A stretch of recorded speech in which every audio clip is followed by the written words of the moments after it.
natin mga ka-GPnatics. Toby Chanko, mga kababayan, onti-onti sinisiraan niya itong si Congressman Romualdez. Si Speaker Martin Romualdez, mga kababayan, mga ka-GPnatics. Anong nangyayari dito? Ngayon, mainit ang social media dahil sa mga pahayag ni Toby Chanko. Mga kababayan, natalo daw ang alyansa dahil po sa ginawa ni Speaker na tawag dito utusan ang mga kongresista na pumirma sa impeachment para ma-impeach itong si Sara Duterte. Ngayon ay ginagamit ni Amy Marcos ang mga pahayag na yan, mga kababayan. Ano ba yung sinabi ni Toby Chanko para malaman natin, para mabuo yung konteksto?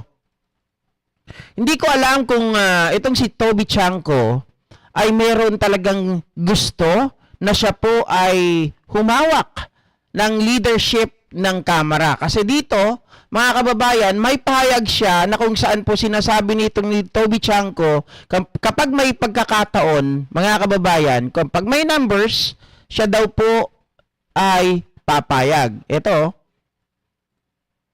Ayan, sabi niya, Chanko open to speakership if back up or if back by Marcos majority. Kung siya daw po, mga kababayan, tatanggapin ang pagiging speaker kung baback-upan daw siya ni Pangulong Bongbong Marcos at ng majority. Hindi ko alam kung paano napunta o sumagi man lang sa isip, mga kababayan, ni Toby Chanko yung pagiging speaker. Hindi ba siya, tawag dito, hindi ba siya kontento sa ginawa ni Speaker Martin sa Kamara ng 19th Congress? Bakit ganito ang sinasabi ni Toby Chanko? Meron ba, mga kababayan? Kasi mag-ano pa sila ni Toby Chanko? Parang ano sila parang related yung kanilang mga asawa. I don't know hindi ko sigurado kasi parang nakita ko lang kahapon. Parang bayaw o ano? Ano ba nangyari dito? Pero meron pa siyang mga pahayag. Okay, eto tingnan natin mga kababayan, mga ka-GP. Yan. Ay, hindi pala yan. Sorry. Eto, pahayag niya. Ito yung pahayag niya na kung saan ginagamit ni Amy Marcos. Sabi niya, nagsimula ang problema ng administrasyon nung hindi nila sinunod ang budget ng Pangulo. Pinipilit nilang ilabas yung mga project na for conditional release. Iniisip ko na noon na ito yung reason para doon sa impeachment para mapilitan yung executive branch na ilabas yung budget. Mga kababayan. So mayroon siyang binabanggit dito na mga budget.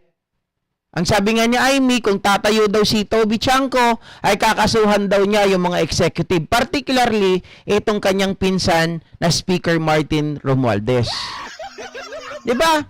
Mga kababayan, itong si Toby Chanko ay ang ating, ang manager, diba, ng alyansa. Ngayon, since siya ay manager ng alyansa, kung iisipin natin, diba, kakampi siya dapat ng Pangulo. Kakampi din dapat siya ng speaker natin. Kaya lang parang ang lumalabas sa akin, napaka-bitter nitong si Toby Chanko. Kasi ang kanyang sinisisi sa pagkatalo ng alyansa, although hindi ako agree na natalo talaga ang alyansa kasi mas marami pa rin tayo kumpara sa Duterte. 'Di ba? Pero yung kanyang ginagawa ngayon na nagpapahayag ng mga statement na ganito ay sumisira sa liderato ni Speaker Martin Romualdez. Hindi ko nga alam kung halimbawa, mga kababayan, yung kanyang pagtira dito, ito ba ay dahil gusto niya hawakan talaga yung speakership or mas mataas na posisyon ang gusto niyang makuha? Pero palagay ko, speakership ang gusto niyang makuha itong si Toby Chanko. Diba? Bakit siya nagbibigay ng statement na ganito? Alam niya naman, Ma'am Arlene Tobias, na itong si Amy Marcos, ang mga kalaban ay laging nakaabang. Lagi po silang nagmamasid. Naghahanap lang sila ng konting pagkakamali ng ating gobyerno, yun na kaagad ang kanilang ilalaban. Sabi ni Arlene Tobias, Chanko, mahina siya, huwag nang turo kasi kung magaling ang strategy niya sa nabotas nga lang, natalo pa. Okay? Natalo pa ang alyansa. Binibiran na kayo ni VP, di man lang sinasagot kung tinatalakay ang impeachment may laban. Okay. Ako dito, Ma'am Arlene Tobias, I totally agree with you. Okay? Masyadong playing safe yung alyansa. Bakit?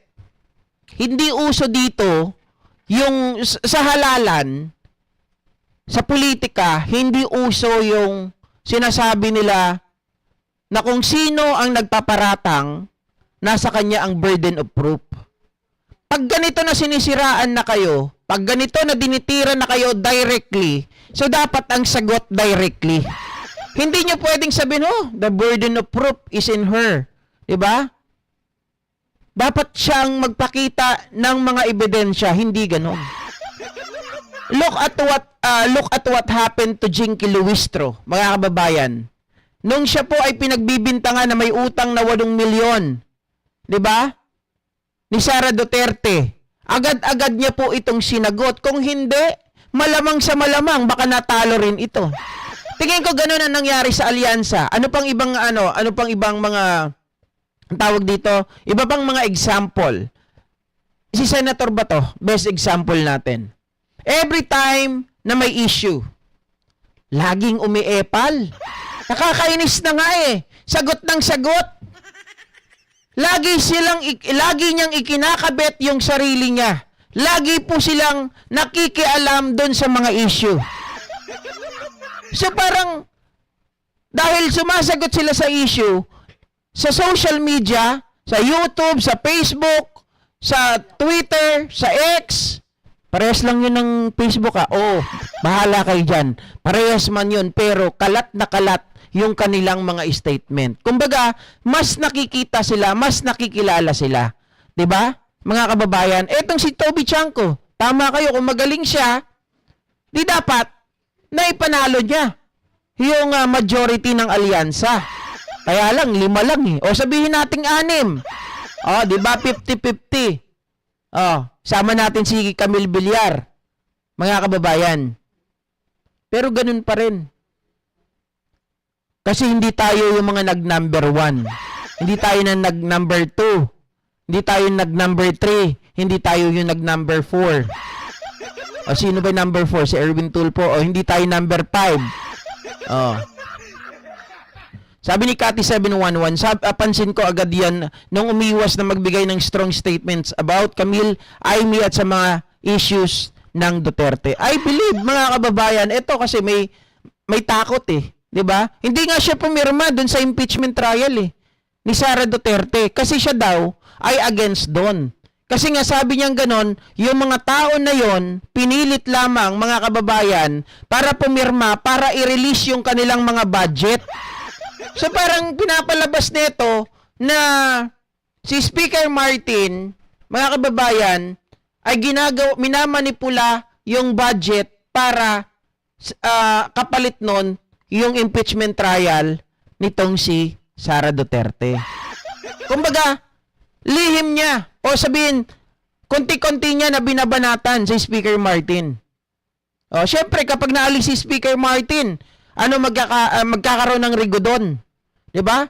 Diyan sa Kamara. Magpapalit ng leadership. Gusto niya sigurong makuha yon.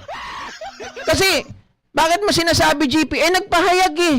Kung siya daw ay babak-upan ng Marcos at ng majority, ay tatanggapin niya. Meaning, gusto niya. Diba? Oh. Tama. Kahit naman kay CJ Corona dati, hindi rin to pumanig, mga kababayan, na ma-impeach si Corona. Ito, walang masasabi ko, mabuti na lang, hindi talaga ako nagpunta doon sa sa Thanksgiving party ng alyansa. Kung nakita ko to baka umiwas ako di ba? Hindi magaling yan si Chanco, tagal ng politiko, wala pang nagagawa or napapatunayan so far. Ako sa tao, wala akong believe sa isang tao na nagtuturo, 'di ba? Hindi na lang manahimik. Kasi yan ay room for improvement eh. Hindi yung nagtuturo ka ng ibang tao. 'Di ba? Eh sana kung sila lang ang ituturo mo, hindi mo na tinuloy na ikaw ay maging campaign manager ng alyansa. 'Di ba? Sabi ni Elmer Nova, di maganda ang hangarin ni Tiangco sa alyansa. Dapat siya ang nagporsigido, ikutin ang mga probinsya na mahina ang alyansa. Yan yung sinasabi ko kahapon. Yung mga probinsya, yung mga maliliit, na wala namang mga pera. Hindi ko ibig sabihin na babayaran mo ng pera yun ha. Ang ibig kong sabihin, kagaya ng Catanduanes, mga kababayan. Kasi sila, gusto nila makita yung presence ng mga politiko. Or meron man lang silang makita na mga representante. Pero pag hindi mo pinuntahan, of course, mga kababayan, mag-iisip yan sila. Diba? Sabi ni Alicia Duran, turo ng turo, baka manuno. Yan ang gawain, mga kababayan. Hindi ko, kahit kailan, never in my entire life, pag ang leader namin ay nagturo, or nakita ko yung ugali na siya ay pag merong halimbawa na hindi na-accomplish at nagtuturo ng dahilan kung sino, mga kababayan, dyan sa tao na yan, wala na akong tiwala. Diba? Baka malay natin, no? Yung tinuturo niya para meron lang mapagbintangan para hindi siya masisim.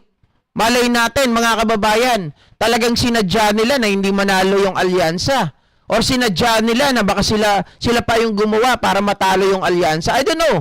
Pero mapapaisip ka na lang talaga eh. 'Di ba? Hindi na lang nanahimik o talo. Better luck next time. 'Di ba? Diyos ko. Ito pa, mga kababayan, pag-usapan naman natin